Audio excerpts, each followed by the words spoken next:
Hey guys, it's Steph, and today I want to talk a little bit about our movement of the week, which is a bowler or curtsy lunge.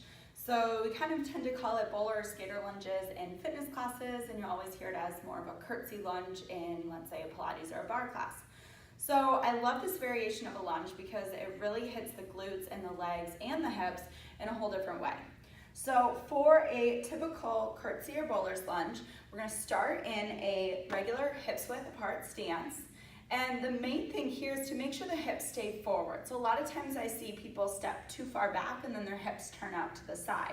So we want to stabilize a neutral pelvis and keep the hips forward. So maybe that means not stepping back as far. So your leg doesn't have to go way back behind you. It just needs to step back far enough where you're going to be able to bend both knees. From here, you want to make sure you have the hips forward so that front foot is basically forward as well.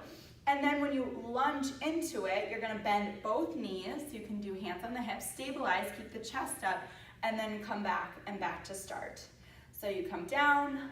Here, I'm engaging through the glutes, the adductors, the quads, and also the calves because I'm lifting that back heel, and I'm keeping my core strong here as well. And then I come back up. So let's say in bar, maybe we come down, arms are out, in and up. Some other fun variations we like to use is the gliders for curtsy lunges. So when we come down, then we have to engage even more through the quads and the glutes as we slide back up. So that's why I love the gliders for this one because it adds a little extra challenge for the glutes and the quads.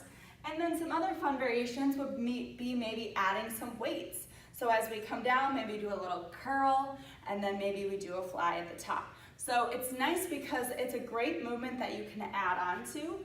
So you can add a lot of upper body to a curtsy lunge. Another thing, maybe you're going side to side, and then maybe you turn it into some skaters and get a little cardio, heart rate coming up on that one. So there's a lot of different variations. Biggest thing you want to do is make sure you're not dumping into it, keeping the hips forward, core strong, not stepping back too far, and like I said again, bend both knees. Sometimes we tend to just straighten the back leg, and then we end up kind of tipping over as well. So it's a good stabilizer move for the hips and the core, and engages the legs and the glutes in a whole different way than a regular lunge.